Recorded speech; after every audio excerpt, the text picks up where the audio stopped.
नमस्ते दोस्तों, हम जा रहे हैं एक भजन गीत गावा। अच्छा लगे लाइक सब्सक्राइब कमेंट बॉक्स में ज़रूर बताएं। सोने की थारिया माँ जेवाना परुआ सेवराम, सोने की थारिया माँ जेवाना परुआ सेवराम, जमुना जिया के काहू माथुरा नगरिया के काहू माथुरा नगरिया के झांझर गेरुआ गंगा जल पानी राम, झांझर गेरुआ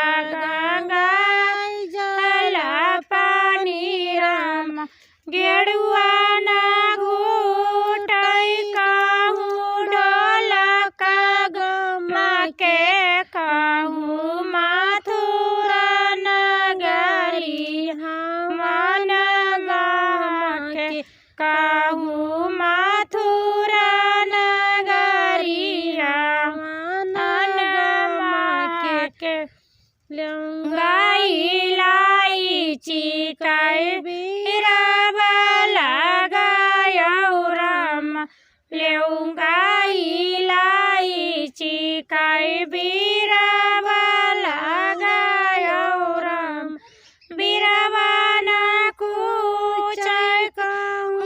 ढोलक गम के काहू माथुरा नगरिया के काहू माथुरा